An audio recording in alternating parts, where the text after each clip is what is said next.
Mga kabayan, tila lumiliit na ang mundong ginagalawan nitong si Bamban Tarlac Mayor Alice Goo. Ito ay sa kabila ng kaliwat kanang ebidensya na nakakalap at nadidiscover ng iba't ibang ahensya ng gobyerno na magpapatunay at magdidiin kay Goo na malaki ang kanyang kaugnayan sa dalawang puguhab na ni-raid sa Bamban Tarlac at Porac, Pampanga. Maliban sa iba't iba at mali-maling sagot niya sa tanong ng mga senador noong nakaraang pagdinig sa Senado, lumalabas na malaking pagsisinungaling ng alkalde para mapagtakpan ang kanyang hindi maitatagong koneksyon sa Pogo Operation dyan po sa Bamban Tarlac at maging sa Pogo Hub dyan naman po sa Porac, Pampanga.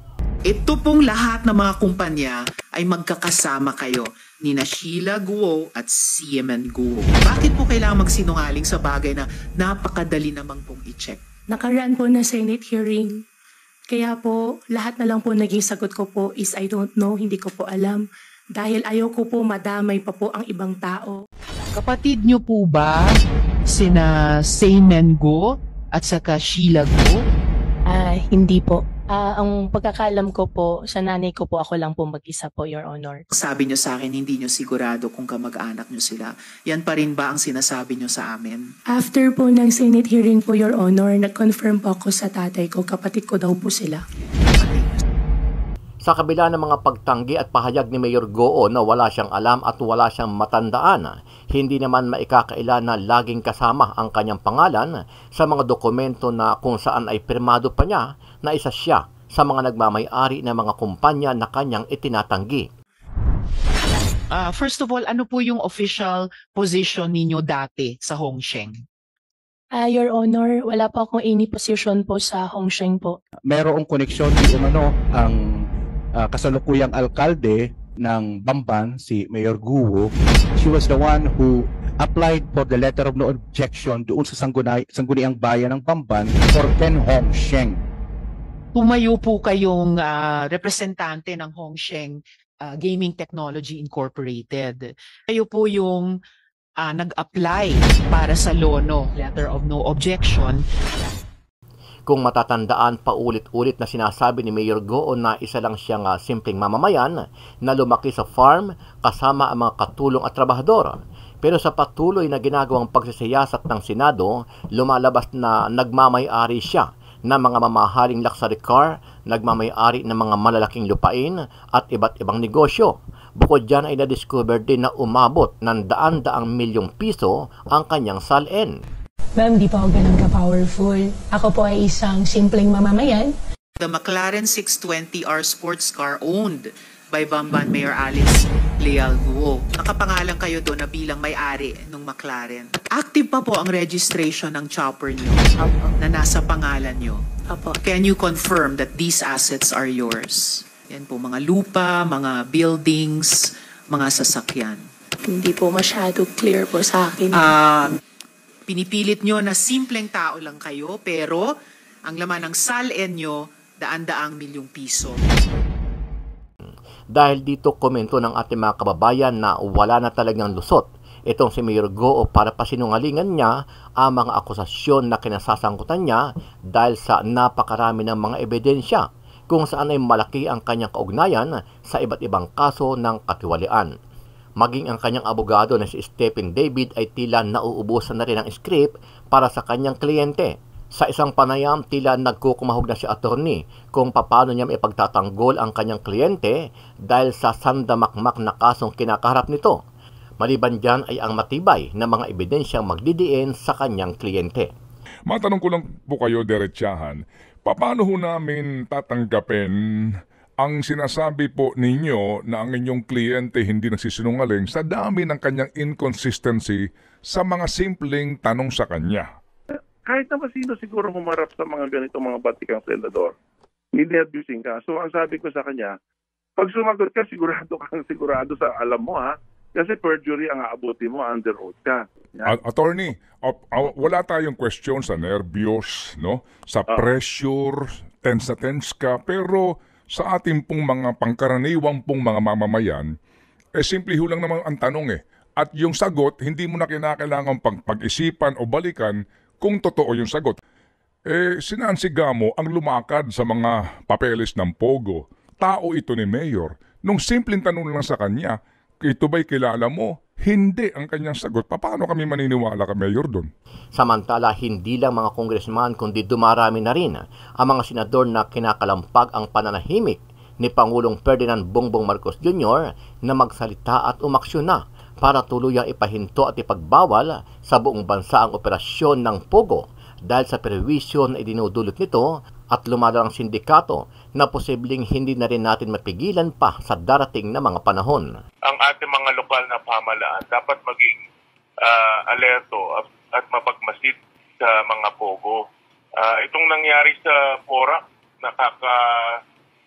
nakakatakot at nakaka-alarma dahil ang laking operasyon, 1,000 dayuhan ang nagtatrabaho doon pero hindi alam ng lokal na pamahalaan.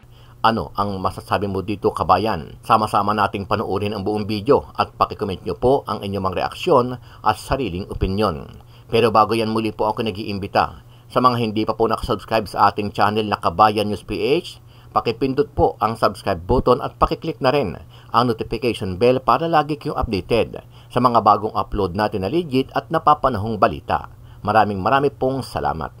Nadiskubre ang umano'y uniforme ng sundalo ng China sa Philippine offshore gaming operator firm diyan sa Porac, Pampanga na ni-raid ng mga otoridad. Sa isa sa mga nasamsamngas na digital camouflage uniform ay may botones na may nakalagay na inisyal na PLA na pinaghinala ang otoridad na maaaring tumutukoy sa People's Liberation Army na isang armadong organisasyon ng Chinese Communist Party at ang pangunahing puwersang militar ng People's Republic of China. Kaugnay nito, iimbestigahan ng Presidential Anti-Organized Crime Commission kung mayroong Chinese military personnel sa bansa na posibleng nagpapanggap bilang mga empleyado ng Philippine offshore gaming operator firm. Samantala, itinanggi naman ni Porac Mayor Jaime Capil ang akusasyon na siya ay protektor ng ilegal na operasyon ng Pogo Hub sa kanilang bayan. Kinukundina din nito ang mga karumal-dumal na gawain at iginigiit na hindi niya papayagan ito sa kanilang bayan habang siya ang nakaupong alkalde. Itinanggi rin ni ng alkalde na pag-aari niya ang lupa kung saan nakatayo ang naturang establishmento ng Pogo at tinawag ding itong fake news. Dagdag pa ni Capil na ang compound ay nakakuha ng building permits para yan sa mga pagtatayo nito, ngunit pinagbawalan ang municipal government na pumasok sa kanilang Pogo compound para sa inspeksyon noong Mayo 3. Una nang nakumpiska sa ilang araw na paggalugad ng mga otoridad sa Pogo Hub ang daang-daang cellphone at mga computer sa Lucky South 99 compound at nasamsam din ang nasa 600,000 pesos na cash at inihilalang mga illegal na droga at mga alahas. Yung biological mother ko po ay kasambahay po ng tatay ko po. Ako po lumaki po ako sa farm. Your parents are listed nga as married. Meron pang date of marriage, no? Yung October 14, ito, 1982. Paano mangyayaring kasal sila kung sabi mo, ang birth mother mo ay yung kasambahay sa bahay ng tatay at nanay mo? Your Honor, as much as possible, ayaw ko na pong sumagot ng hindi ko po alam. Pero hindi ko po talaga alam at hindi po ako yung nag-prepare po nung birth certificate ko po. Sino naman yung Jian Zhongguo? Yan po yung Chinese name po ng tatay ko po. Ano po yung Filipino name ng ama nyo? Angelito Go po. Angelito, okay.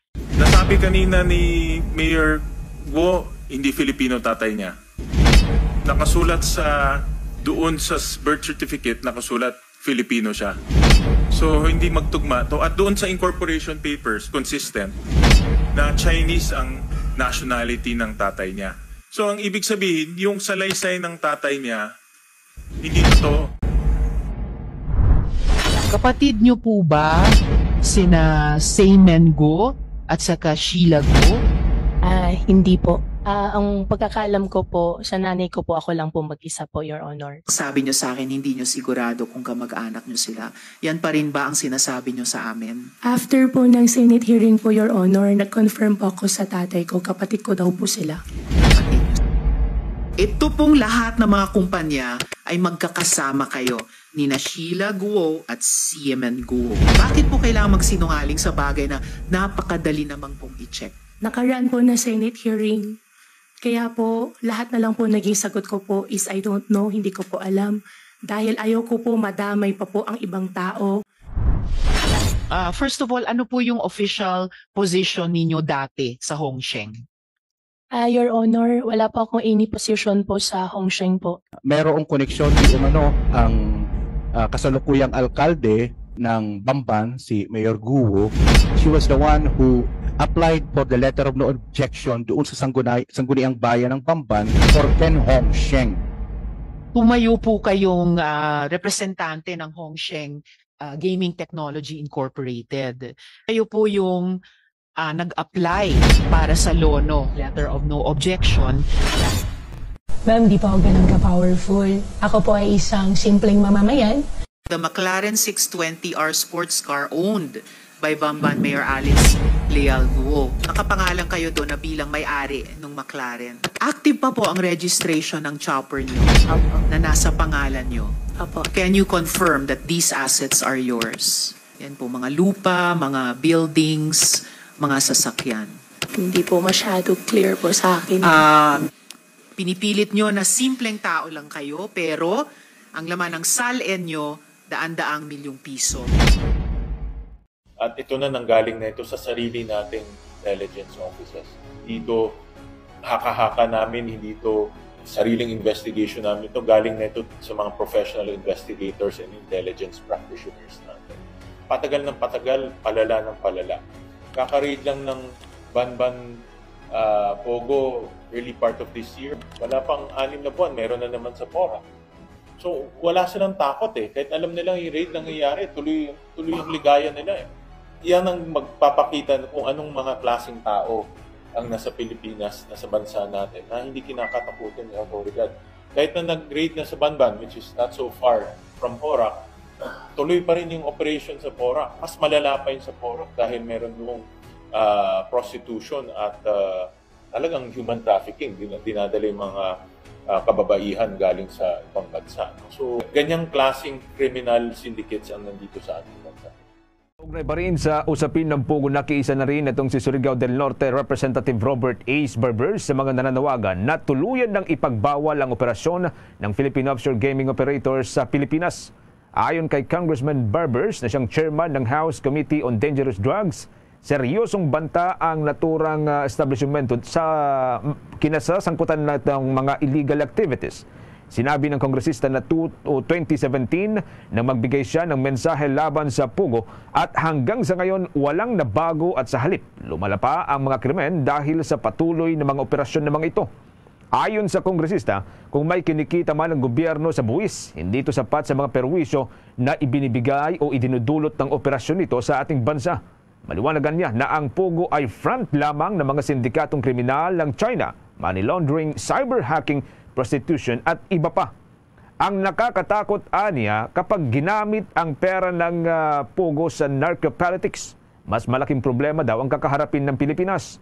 Inamon din itong si Congressman Barbers ang mga matitinong miyembro ng Filipino-Chinese community sa bansa na kundinahin ang mga iligal na ginagawa ng Pogo na nakakasira din sa kanilang hanay o sa kanilang imahe. Samantala dahil sa iba't ibang krimen, wala nang dahilan para panatilihin pa sa bansa ang operasyon ng Pogo o Philippine Offshore Gaming Operators. Ito naman ang binigyang diin itong si Cagayan de Oro City 2nd District Representative Rufus Rodriguez at panawagan na tuluyan ng ipagbawal ang Pogo dito sa Pilipinas. Ginawa ng mababatas ang apela sa pinakabagong insidente nang matuklasan nga ang illegal activities dyan sa may Bamban Tarlac at sa may Porac, Pampanga kung saan sinalakay ng mga otoridad ng mga Pogo Hub na nag-eempleyo ng daan-daang mga Chinese at mga Vietnamese na biktima raw ng sindikato ng human smuggling. Giit ng mababatas, patunay ito na ang Pogo ay front ng illegal activities gaya huyan ng money laundering, illegal immigration at employment, prostitution, extortion, kasama na dyan ang kidnapping. Bukod sa Resolution number 1197 nitong si Congressman Rodriguez na sa House Bill 5082 rin nitong si Manila Representative Bienvenido Abanta Jr. ang panukala na ipagbawal na ang Pogo dito sa Pilipinas. Ang ating mga lokal na pamahalaan dapat maging alerto at mapagmasid sa mga Pogo. Itong nangyari sa Porac, nakakatakot at nakaka-alarma dahil ang laking operasyon, 1,000 dayuhan ang nagtatrabaho doon, pero hindi alam ng lokal na pamahalaan. Kaya sa ating mga lokal na pamahalaan na merong pogo sa kanila, dahil alam naman nila, mayor ka, alam mo dapat merong kang pogo. Dapat mapagmasid sila at maging alerto kung ano yung nangyayari doon. Dahil madalas kasing naririnig namin ngayon sa mga local chief executives, hindi nila alam o wala silang nalalaman. At nagiging convenient excuse na ito para sa maraming mga local chief executives. Ang mas maganda nga, gumawa na sila ng ordinansa. Kagaya dito sa amin sa Valenzuela, meron kaming ordinansa na ibanda yung pogo dahil nga sa mga krimen na nangyayari at nakaka-alarma at nakakatakot. Hindi, kung yun lang ang link mo, hindi mo pwede conclude na ikaw may-ari ng pogo. Yung, ito ha, paliwanagan natin, yung lupa na yan, previously pag-aari yan ni Mayor Alice. Yes. Di ba? Ngayon, dumating ang mga investor niya, si ZG1, yung Huang Zijian. Yung lupa, natural, mag-start sila mag-commence sila ng construction. And nag-apply sila ng electrical connection. Nakapangalan pa kay Mayor Alice yung lupa. So, yung ownership, so siya talaga ang ilalagay mo na applicant ng kuryente, electrical connection. Because of that, kaya lumalabas ngayon yung building na nakapangalan sa kanya doon sa lupa, sa mga construction na yan. Kasi ang pogo dyan, 3 floors lang yan ilang building siya, hindi ako magkakamali, nasa mahigit 40 structures yung nandyan. Pero yung 3 floors lang ang pogo dyan.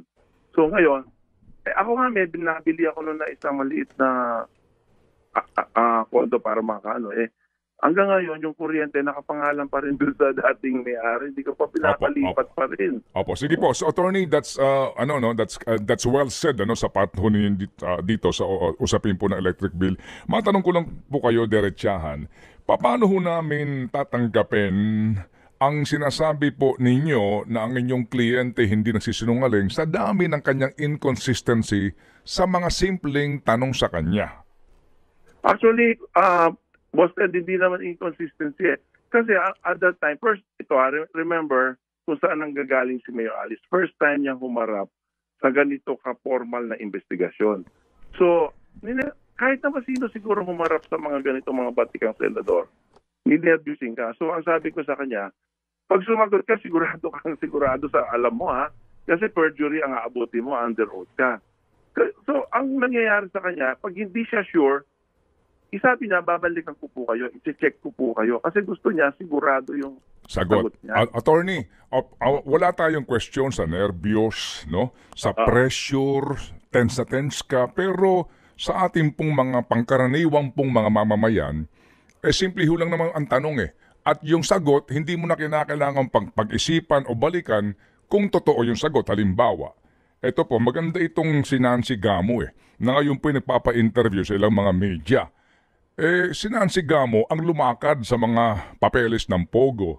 Tao ito ni Mayor. Nung simpleng tanong lang sa kanya, ito ba'y kilala mo? Hindi ang kanyang sagot. Paano kami maniniwala ka Mayor doon?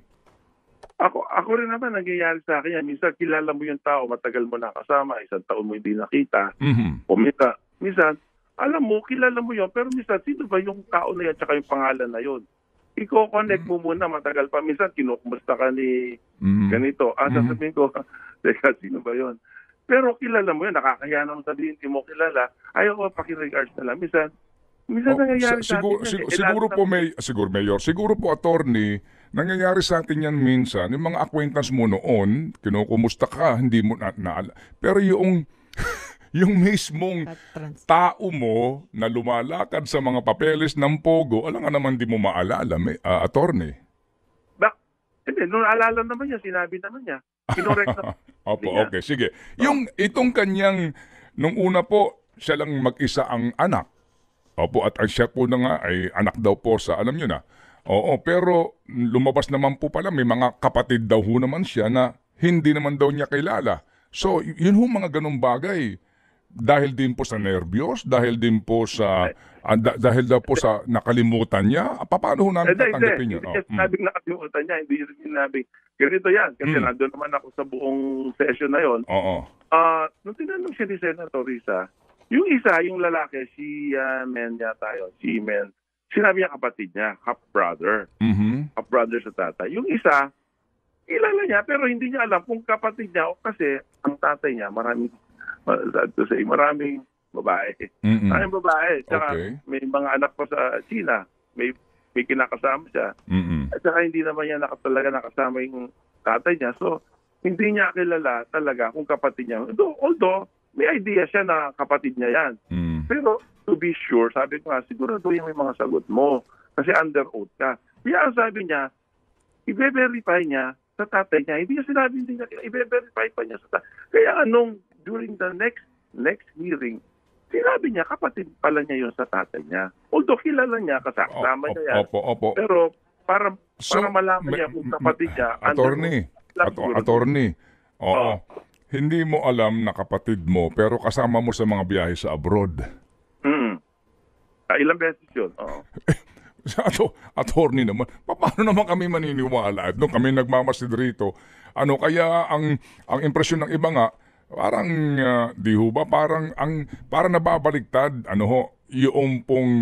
yung sitwasyon, kumbaga attorney, na yung burden of proof ngayon napapunta sa inyong kliyente kasi nga, paano mo naman hindi na alam na mga kapatid mo ito, ilang beses na kayo nagsasama sa mga biyahe, kasama pa ang tatay ninyo.